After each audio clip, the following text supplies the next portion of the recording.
नमस्कार दोस्तों, आप सभी का सेंटर ऑफ साइंस में स्वागत है। आज जो हमारा टॉपिक है डिस्कशन का, उसमें हम एनसीईआरटी एमसीक्यू सीरीज को डिस्कस करेंगे। अगर आप इससे पहले का वीडियो देखना चाहते हैं तो हमारे डिस्क्रिप्शन बॉक्स में लिंक गिवन है, आप इजिली विजिट कर सकते हैं। स्टार्ट करता है क्वेश्चन को one by one. Question number 1 है, निश्चित अनुपात के नियम का प्रतिपादन किसने किया? यानी लॉ ऑफ डेफिनिट प्रोपोर्शन का प्रतिपादन किस साइंटिस्ट ने किया? ऑप्शन ए है डाल्टन, ऑप्शन बी है प्राउस्ट, ऑप्शन सी है ब्राउन और ऑप्शन डी है लेवोसियर। तो सबसे पहले हम देख लेते हैं कि जो लेवोसियर साहब थे, इन्होंने क्या बताया था। इन्होंने बताया था कि दहन में ऑक्सीजन की भूमिका की खोज की थी। कौन? एंटोनी लेवोसियर ने। ब्राउन है, जिनका पूरा नाम रॉबर्ट ब्राउन है, इन्होंने ब्राउनियन मोशन की खोज की थी कि जो हमारे लिक्विड में या गैस में जो पार्टिकल होते हैं और रैंडम मूवमेंट करते हैं, ठीक है, जिसको हम ब्राउनियन मोशन भी कहते हैं या ब्राउनियन गति भी कहते हैं। अगला है हमारा प्राउस्ट, जिनका पूरा नाम है जोसेफ प्राउस्ट।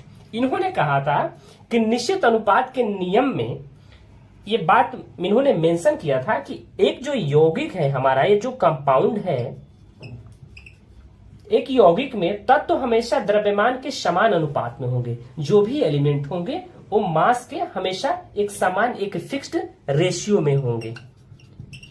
इसलिए ऑप्शन नंबर बी हमारा क्या हो जाएगा? करेक्ट हो जाएगा। जोसेफ प्राउस्ट ने बताया था कि निश्चित अनुपात के नियम का प्रतिपादन इन्होंने किया था, जिसमें यह बात मेंशन है कि एक यौगिक में तत्व तो हमेशा द्रव्यमान के समान अनुपात में ही होगा।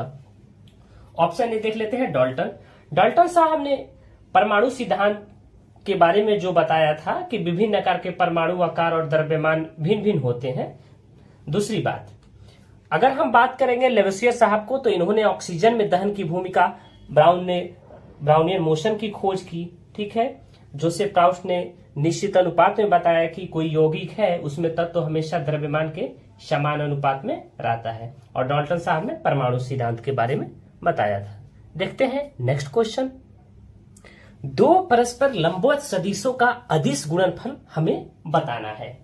जैसे मान लेते हैं कि दो परस्पर लंबवत सदिशों का अदिश गुणनफल, ऑप्शन ए है हमारा 0 होगा कि 1 होगा कि इन्फिनिटी होगा कि नॉन ऑफ दीज होगा।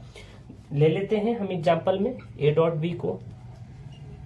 अदिश गुणनफल पूछ रहा है, ए डॉट बी क्या होता है? Mod A mod B cos theta. अब क्वेश्चन ये टर्म्स एंड कंडीशन बताता है, इसको हम ऐसे भी लिख सकते हैं, ए बी कॉस थीटा लिख सकते हैं। बट क्वेश्चन एक टर्म्स एंड कंडीशन देता है कि दोनों परस्पर लंबवत सदिश हैं, यानी दोनों परपेंडिकुलर है। तो जब परपेंडिकुलर होता है तो उसकी वैल्यू कितनी होती है थीटा की? 90 होती है।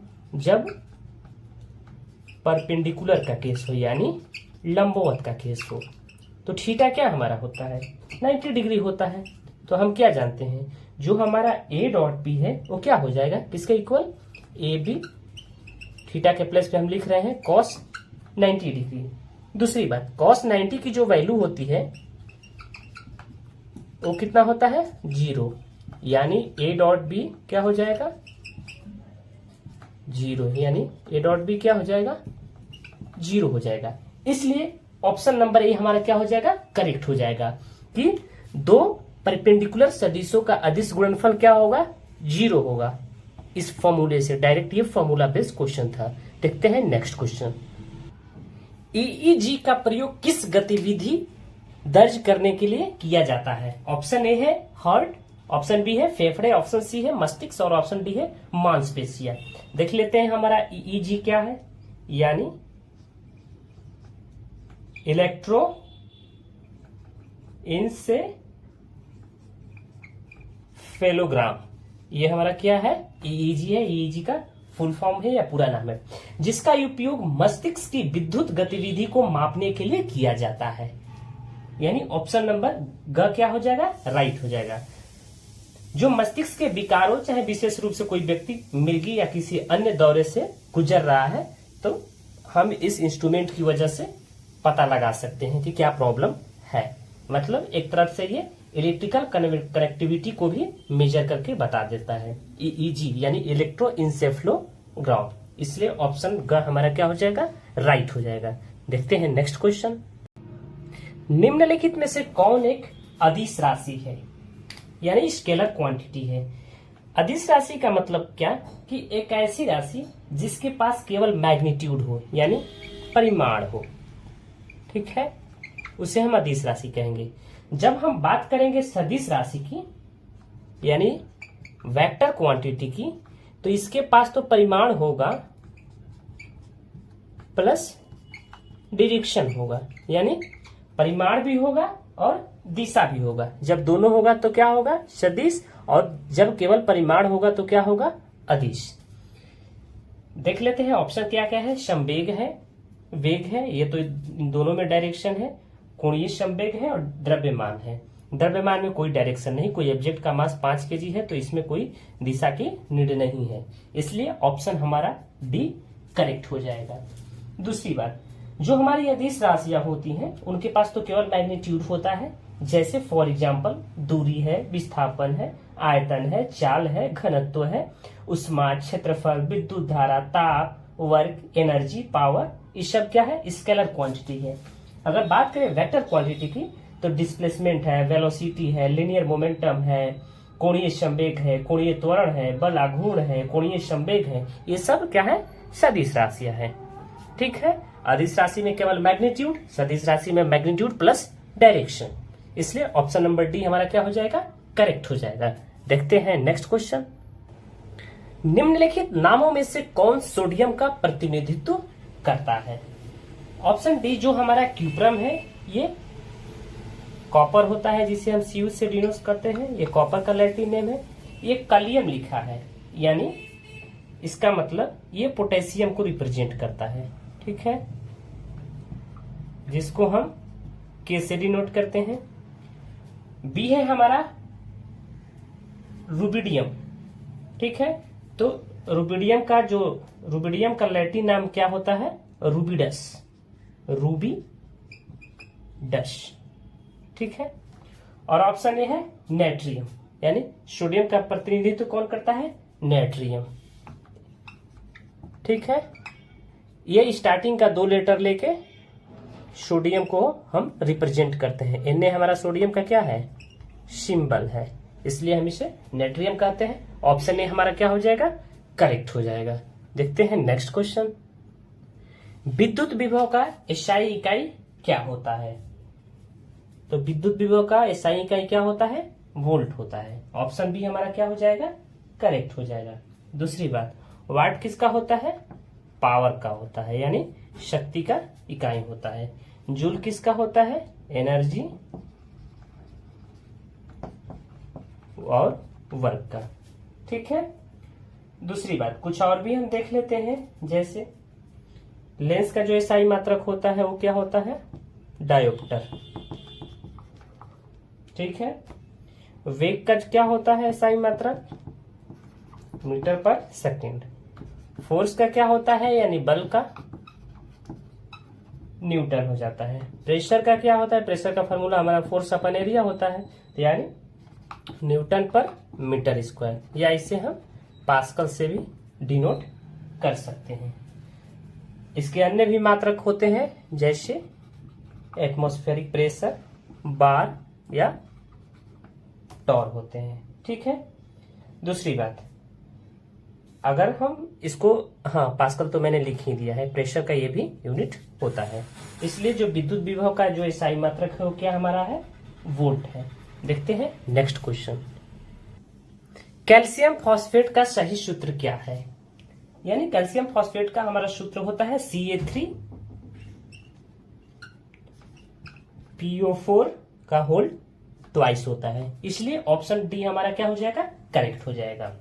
यह स्वस्थ हड्डियों के विकास में सहायता करता है और बचपन से लेके वयस्क तक कह लीजिए बहुत ही इंपॉर्टेंट रोल प्ले करता है फॉर बोन्स के लिए। दूसरी बात, हड्डियों को मजबूत बनाने में भी, या बनाने के लिए भी, या दूसरे अगर शब्दों में कहें तो पाचन के लिए भी बहुत ही इंपॉर्टेंट रोल करता है, शरीर में डाइजेशन के लिए कैल्शियम फॉस्फेट। देखते हैं नेक्स्ट क्वेश्चन। एक शुष्क सेल में ऊर्जा किस रूप में संग्रहित रहती है? ऑप्शन ए है पोटेंशियल एनर्जी, ऑप्शन बी है न्यूक्लियर एनर्जी और ऑप्शन सी है काइनेटिक एनर्जी, ऑप्शन डी है रासायनिक ऊर्जा। तो जो शुष्क सेल होता है उसमें ऊर्जा रसायन के रूप में संग्रहित रहती है, यानी ऑप्शन डी हमारा क्या हो जाएगा, करेक्ट हो जाएगा। दूसरी बात, इसमें एक जास्ता का बर्तन होता है जिसमें मैग्नीज डाइऑक्साइड, अमोनियम क्लोराइड जिसे हम नौशादर भी बोलते हैं, एवं कार्बन डाइऑक्साइड का मिश्रण होता है। कार्बन डाइऑक्साइड का मिश्रण भरा रहता है, होता नहीं है, भरा रहता है। दूसरी बात, इस मिश्रण के बीच में एक कार्बन की छड़ होती है, ठीक है, इस मिश्रण के बीच में कार्बन की छड़ होती है जो एनोड का कार्य करती है। दूसरी बात, जो जस्ता का बर्तन होता है वो कैथोड का कार्य करता है। जो जस्ता वाला होता है वो किसका कार्य करता है, कैथोड का, और जो रॉड होती है वो किसका कार्य करती है, एनोड का करती है।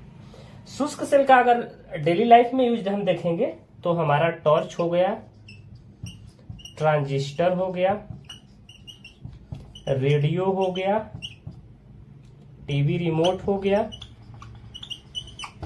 इत्यादि यंत्रों में किया जाता है। ये कौन सा सेल है, तो हमारा प्राइमरी सेल के अंतर्गत आता है, यानी प्राथमिक सेल के अंतर्गत, जिसमें ऊर्जा संचय होता है, अतः इसका पुनः उपयोग नहीं होता है, पुनः उपयोग नहीं होता है, क्योंकि ये चार्जेबल बैटरी नहीं है, एक बार खत्म तो खत्म। और जो चार्जेबल बैटरी होती है उन्हें दोबारा, जैसे मोबाइल फोन की चार्जेबल बैटरी है, लेकिन वहीं घड़ी वगैरह में हम देखते हैं या टीवी रिमोट में, तो उसका जो हमें सेल होता है बदलना पड़ता है आफ्टर सम टाइम, ठीक है। देखते हैं नेक्स्ट क्वेश्चन। क्वेश्चन 9 है, यदि माता पिता में से किसी एक का भी रुधिर AB है और माता का मान लीजिए किसी एक का भी अगर AB है दूसरे का O है, तो उनके बच्चे का संभावित रुधिर क्या होगा, यानी ब्लड ग्रुप क्या होगा? तो ऑप्शन सी करेक्ट हो जाएगा हमारा, क्योंकि AB होने की संभावना है, AB भी होने की संभावना है और O भी होने की संभावना है, इसलिए ऑप्शन सी हमारा क्या हो जाएगा, करेक्ट हो जाएगा। देखते हैं नेक्स्ट क्वेश्चन। क्वेश्चन 10 है, आइसक्रीम पर अंकित ऊर्जा 700 किलो कैलोरी है, इसे पचाने के पश्चात यह कितने किलोवाट इंटू घंटा ऊर्जा शरीर को देगी? सबसे पहले हम बेसिक फंडामेंटल हमें क्या जानना होगा इस क्वेश्चन को सॉल्व करने के लिए, कि 1 जो किलो कैलोरी होता है उसमें 1000 कैलोरी होता है, ठीक है। दूसरी बात, एक जो कैलोरी हमारा होता है उसमें 4.2 जूल ऊर्जा निहित होती है या होती है। तो अब हम देख लेते हैं कि 1 किलो कैलोरी में कितना जूल हो जाएगा, तो 4.2 इंटू 1000 जूल, यानी 4200 जूल हो जाएगा, ठीक है। अब हम देख लेते हैं कि 1 किलो कैलोरी में 1 किलो कैलोरी में कितना किलोवाट आवर हो रहा है, तो 1 किलो कैलोरी में 4200 जूल हमारा था, ठीक है। और जो हमारा है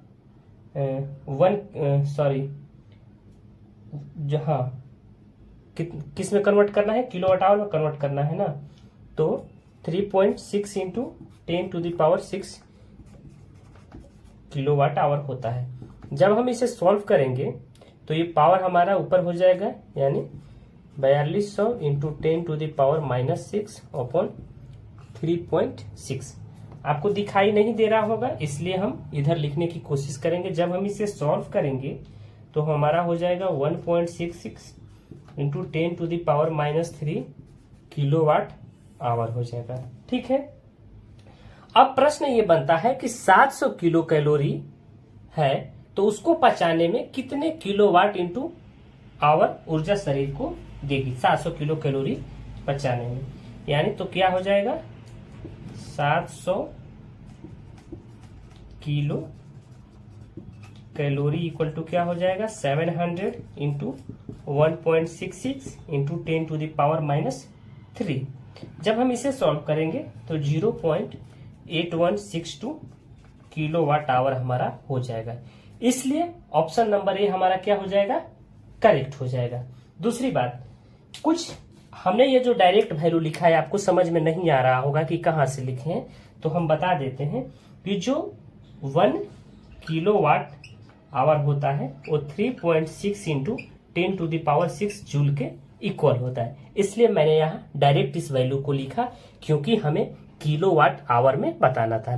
फॉर एग्जाम्पल अगर आपको कंफ्यूजन हो सकता है तो मान लीजिए कि हम कहें कि 5 केजी टमाटर है, तो जब हम कहेंगे कि इस चीज को आप ग्राम में कन्वर्ट करिए, 5 केजी आपके पास टमाटर है, इसको ग्राम में कन्वर्ट करिए, तो आप जानते हैं कि 1 केजी में कितना ग्राम होता है, 1000 ग्राम होता है। तो आप क्या करेंगे, 1000 से जनरली डिवाइड कर देंगे। इसलिए किलोवाट आवर में कन्वर्ट करने के लिए हमने 3.6 इंटू 10⁶ से क्या कर दिया, डिवाइड कर दिया। दूसरी बात, जो किलोवाट आवर होता है वो भी किसका मात्रक होता है, ऊर्जा का ही मात्रक होता है। ठीक है, ऊर्जा कौन सी राशि है, तो ये स्केलर क्वांटिटी है यानी अदिश राशि है। ठीक है, किसी वस्तु द्वारा कार्य करने की क्षमता को या एफिशिएंसी को हम क्या कहते हैं, एनर्जी कहते हैं या ऊर्जा कहते हैं। ठीक है दोस्तों, अगर आप इससे पहले का प्रैक्टिस सेट देखना चाहते हैं तो डिस्क्रिप्शन बॉक्स में लिंक गिवन है, आप इजिली विजिट कर सकते हैं। धन्यवाद दोस्तों।